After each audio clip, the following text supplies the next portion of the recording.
और हिंदू राष्ट्र को एक साथ देख रहे हैं। बाबा बागेश्वर हुए, रामभद्राचार्य जी हुए, वो एक मुहिम चला रहे हैं कि हिंदू राष्ट्र होना चाहिए। वो कह रहे हैं हम आंदोलन नहीं कर रहे हैं, हम आंदोलित कर रहे हैं और सभी हिंदुओं को एक कर रहे हैं।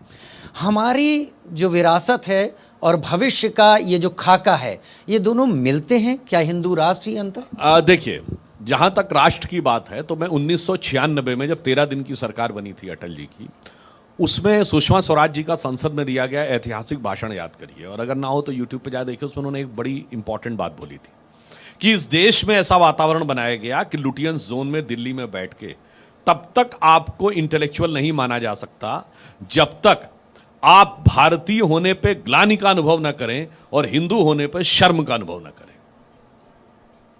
अब वहां से परिस्थिति में बदलाव, और मैं इसलिए यह बताना चाहता हूं कि हम विश्व की एकमात्र ऐसी सभ्यता है, एकमात्र ऐसा देश है जो अपने लिखे इतिहास को प्रामाणिक नहीं मानता।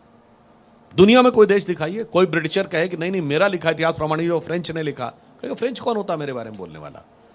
कोई फ्रेंच कहे कि जर्मन का, कहता जर्मन कौन होता मेरे बारे में बोलने वाला। हिंदुस्तान में विदेशी ही जो लिखेगा वो प्रामाणिक माना जाएगा। और चलिए विदेशियों की आप बात करें, बहुत से विदेशियों ने क्या क्या शानदार भारत के बारे में लिखा है।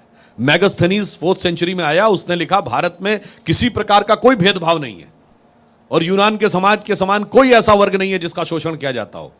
वो नहीं पढ़ाना है। मार्को पोलो ने लिखा, निकितिन ने लिखा, तीन चाइनीज आए, वेनसोंग, इत्सिंग, फाइयान, उन्होंने लिखा।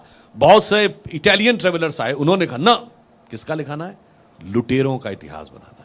जो हमें लूटने आए थे वो इतिहास प्रामाणिक है। और चाहे अंग्रेज हो या मुगल हो, उनका लिखा इतिहास प्रामाणिक। और मजे की बात आप यही सोचिए, अभी महाराणा सांगा को लेकर विवाद हुआ।